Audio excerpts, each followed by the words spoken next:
Olá, meu amigo, minha amiga.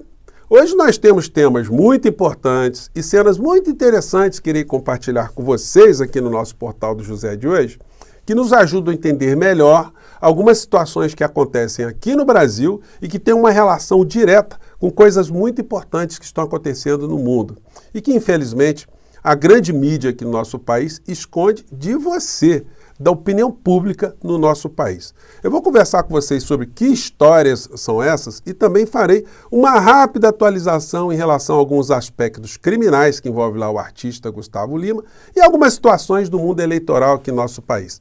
Antes de mais nada, é sempre muito importante convidar você que está chegando agora ao nosso portal e ainda não nos conhecia, para que, em primeiro lugar, você se inscreva aqui conosco e venha participar das nossas atividades, do nosso chat, conhecendo os nossos vídeos, dando o seu precioso joinha, o seu comentário e, se puder, vindo também para o nosso clube de membros. São formas que você ajuda o nosso portal a ser impulsionado, a chegar a mais pessoas como você, tá legal? Você que é muito bem-vindo e muito bem-vindo. Gente, entrando aqui para as pautas dos principais veículos impressos no Brasil, né? Eu esperava que fossem dar mais destaque à fala do presidente Lula ontem na abertura da ONU. Ele falou coisas ali muito importantes, né? Ele foi ali quase que um porta-voz de todos os países emergentes, porque os discursos que eu pude acompanhar na sequência dos presidentes, né, desse mundo não poderoso, foram na mesma linha do presidente Lula. Eu vou dar um destaque aqui num presidente aqui da América Latina que você vai ficar ali com os olhos arregalados com as coisas que foram ditas ali, do ponto de vista positivo. E tem um psicopata também que eu vou mostrar aqui para vocês, infelizmente, né? Mas o destaque principal não foi a fala de Lula, foi algo que o portal do José, eu estou engajado, desde quando esse assunto veio à tona, puxado pelo meu amigo Eduardo Moreira, que é o mal ou os males que as bets estão causando, não a apostadores, não a pessoas, não somente a famílias, mas a sociedade brasileira, as pessoas que diretamente são afetadas e as que indiretamente estão sendo afetadas também. Isso acende um alerta agora do governo federal. E o presidente da República, o presidente Lula, vai ter que se engajar no meio dessa história também. E os artistas e esportistas que emprestaram seus nomes, recomendando, né, fazendo propaganda dessas bets, vão ter que agora fazer uma despropaganda, né, ou uma impropaganda, se a gente puder usar esses neologismos. Vão desrecomendar aquilo que eles recomendaram antes, fazendo uma autocrítica, né? Porque muitos entraram de boa fé, ganharam dinheirinho, mas olha, o prejuízo está grande aqui no Brasil, né? Folha de São Paulo, brasileiros gastam 21 bilhões com apostas online via Pix em agosto. Estado de São Paulo, beneficiários do Bolsa Família gastaram 3 bi via Pix em casas de apostas. Globo, brasileiros gastam 20 bi por mês em apostas e jogos online. Gente, vários jornais abordando isso no Brasil inteiro. Correio Brasiliense abordou isso também. O Valor Econômico abordou, muito en passant, mas abordou. Correio Brasiliense, sem controle, apostas em bets viram ameaça social. Jornal de Brasília, vício com jogos online assusta Banco Central. Então, a coisa está muito complicada, isso deixou de ser um mero problema, como eu disse para vocês na abertura, né? É problema de algumas pessoas. Porque são mais de 240 bilhões de reais que saem do setor produtivo, saem do serviço, saem da indústria, saem de atividades que a gente faz, que faz a economia ir para frente, para se converterem numa montanha de dinheiro que vai parar em paraísos fiscais e no bolso de meia dúzia. Então, essa é uma questão que, enfim, foi devagarinho, né? Ela foi comendo pelas beiradas e virou um poço sem fundo. E os grandes veículos de comunicação estão querendo entrar nessa história também, estão querendo montar seus próprios esquemas para assaltar parcelas cada vez mais vulneráveis da sociedade brasileira. O UOL aborda esse assunto hoje na internet também.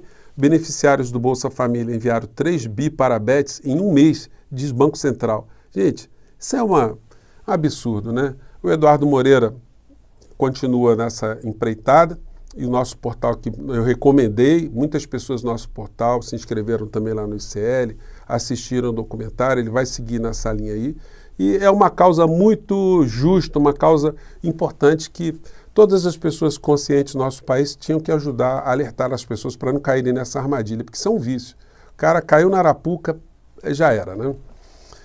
Bom, Fazendo um corte nesse assunto, entrando para outros importantes também. Moraes apontou má fé da representante do X no Brasil para não ser intimada. Gente, praticamente o ministro Alexandre de Moraes, ele está dizendo que essa colega aqui, a advogada Raquel Oliveira Villanova Conceição, é uma laranja do senhor Elon Musk aqui no Brasil, porque ela tentou se evadir das citações, né? Já teve uma conduta muito ruim, e quando foi decretado ali o bloqueio da grana do X, e ela como representante, ela só tinha R$ 6,66 na conta, né? Número cabalístico. Uma pessoa que é representante de uma empresa multinacional como o Twitter X, tem R$ 6,66 na conta. É complicada essa situação, né? Então, o X aí vai ter que se explicar mais para poder voltar a operar aqui no nosso país. E a primeira providência, aliás, o Procurador-Geral da República, ele está solicitando também ao X, já está amarrado isso aí, para que informe, para que dê de bandeja o nome de todos os criminosos que acessaram o X ilicitamente, o tempo que o X estava proibido de atuar no nosso país, porque não tinha a representação, etc., você já conhece a história, para que essas pessoas sejam multadas e terão suas contas bloqueadas.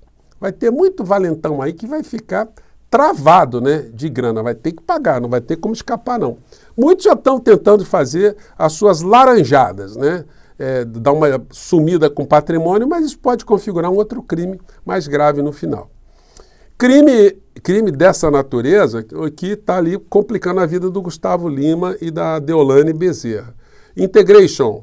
Confira os próximos passos da operação que investiga Gustavo Lima e Deolane Bezerra. Gente, o que eu recebi de comentário aqui, a justiça no Brasil não funciona, é uma porcaria, rico não vai para cadeia. Olha, saiba você que você não está sozinho no Brasil, tá? Em qualquer país do mundo, não tem cidadão que fala assim, não, a justiça aqui, ela funciona 100%, quem é rico vai para a cadeia, a justiça é rápida. Gente, isso não existe. Mas esse tipo de fenômeno não é um fenômeno isolado, como eu estou dito aqui para vocês, não. Isso tem a ver com uma estrutura de classe, uma estrutura do poder judiciário estar servindo sempre quem está no topo das pirâmides econômicas nesses países de uma maneira geral. E não é por outra razão que no México agora vai ter uma reforma no sistema judiciário absolutamente inovadora, revolucionária, eu diria até, né? Eu vou para lá semana que vem estudar esse assunto de perto, que é um assunto que me interessa. Aqui no Brasil nós não temos nenhum tipo de informação. Vou acompanhar também o processo político lá, fazer entrevistas com algumas pessoas para trazer para vocês, para a gente conhecer um pouco melhor uma realidade que pode ser inspiradora para nós aqui no Brasil, para a gente não ficar com essa sensação que a justiça não anda, né? Mas o senhor Gustavo Lima, ele está solto, mas vai ter problemas aí pela frente, com certeza que a legislação nesse aspecto aí é bem complicada, o que é bem dura, né? Compete a nós é fazer vigilância, denunciar e cobrar, né? É assim que as coisas funcionam, assim que a sociedade se move, né? Bom, eu acompanhei ontem vários pronunciamentos de vários presidentes que falaram lá na ONU, como eu disse para vocês, né? Os países só dão foco no seu presidente e não falam mais nada. Nós aqui no Brasil foi como só se o Lula usou a palavra lá e o Biden, porque os meios de comunicação mostram como uma espécie de servilismo, né? Para mostrar o que o presidente da matriz está falando. Mas a fala do presidente Lula representou diversos representantes de vários países, países pobres, países do terceiro mundo. E os países europeus, o que eu pude ver aqui, Angela Meloni falou que os países têm que se preocupar com a questão ambiental, a inteligência artificial. Essa foi a preocupação geral, com a emissão de gases, com as queimadas, com as imigrações. E falou, olha, os países desenvolvidos têm que investir nos países em desenvolvimento, fixar essas populações dos seus países para que elas não busquem nenhum tipo de vida em outro país, né? Os países da América Latina, todos eles com um discurso muito parecido em relação aos problemas que nós estamos enfrentando no clima, na pobreza, enfim. Mas o que distou foi o psicopata argentino. Ele mereceu um destaque aqui na Rádio Itatiaia, que fez um rápido informe, né? Porque é um palhaço sem graça e psicopata que está destruindo a Argentina. Vamos ver o que ele falou aqui. O presidente argentino Javier Milei denunciou nesta terça-feira o que considerou a agenda ideológica das Nações Unidas e acusou a entidade de ser governada por burocratas internacionais. Gente, foi um negócio desastroso, patético. Ele falou que a ONU é de esquerda, que estão impondo as pautas ao mundo, que o isolamento social na época da pandemia foi um atentado aos direitos humanos, e por aí foi, né? Que tem uma agenda gay. Gente, é um negócio assim, pavoroso. E não assinou uma carta que foi feita pela ONU, uma carta que foi assinada por 193 países, com preocupações ambientais, financiamentos para países pobres, erradicação da fome, enfim, as questões envolvendo inteligência artificial, mas aí o psicopata palhaço sem graça não quis assinar, colocou a Argentina na contramão do planeta. O Gustavo Petro, presidente da Colômbia, deu uma sapatada no Milei, que foi um negócio impressionante. O Milei falou depois do Petro, mas não reagiu, se fez de desentendido com o psicopata que é, né? Vamos acompanhar aqui alguns trechos dessa coisa toda. Vamos lá. ¡Viva la libertad, carajo! Gritan. Aliás, ele terminou o discurso dele ontem, o Milei, com essa frase, né? Viva la libertad, carajo, né? E você já imagina o que é carajo, né? Veja o comportamento do psicopata. E o Petro, presidente da Colômbia, deu muitas sapatadas. Vamos lá. ¡Viva la libertad, carajo! Gritan, ¡viva la libertad, carajo! Pero es solo la libertad del 1% más rico de la población mundial. El colectivismo y el postureo moral de la agenda woke se han chocado con la realidad y ya no tienen soluciones creíbles para ofrecer a los problemas reales. E aí o cara vai, ele fez uma babação para Israel. Foi um negócio pavoroso, né? E o Gustavo Petro, ele disse algumas coisas que eu tinha falado aqui para vocês, que os pronunciamentos dos presidentes só são vistos pelos seus próprios povos, né? E ele aborda aqui quem é que é ouvido na ONU. Vamos lá. Señoras y señores presidentes del mundo, en este recinto la capacidad de comunicación de un presidente depende de la cantidad de dólares que tenga en su presupuesto, en la cantidad que tenga de aviones de guerra y en el fondo en la capacidad que tenga su país de destrucción sobre la humanidad. El poder de un país en el mundo ya no se ejerce por el tipo de sistema económico o político o de ideas que irradie, sino por el poder de destruir la vida de la humanidad.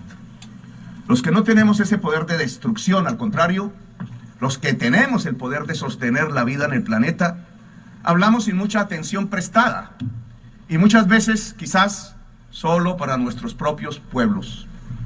Por eso no nos escuchan cuando votamos que se detenga el genocidio en Gaza, aunque seamos la mayoría de los presidentes del mundo y representantes de la mayor parte de la humanidad. No nos escucha una minoría de presidentes que pueden detener el bombardeo. Es decir, no nos escuchan los presidentes de los países que pueden destruir la humanidad. Si pedimos que se cambie la deuda por acción climática, no nos escuchan las minorías poderosas. Si pedimos que dejen las guerras para concentrarnos en la transformación rápida de la economía del mundo para poder salvar la vida y la especie humana, tampoco nos escuchan. Es el poder de destrucción de la vida lo que da volumen a la voz en el recinto de las Naciones Unidas y congrega a la mayoría de sus representantes y delegados. No se escucha la voz de las naciones y pedimos unir el esfuerzo humano en pos de la existencia. Aquí hablamos, pero no se nos escucha. Sin embargo, quizá ya no hablamos para que nos escuchen y dialoguemos con los presidentes del poder mundial, sino para que escuchen los pueblos del mundo. Gente, foi muito bacana a fala de Gustavo Petro, muito realista, sabendo do alcance das falas de alguns presidentes, né?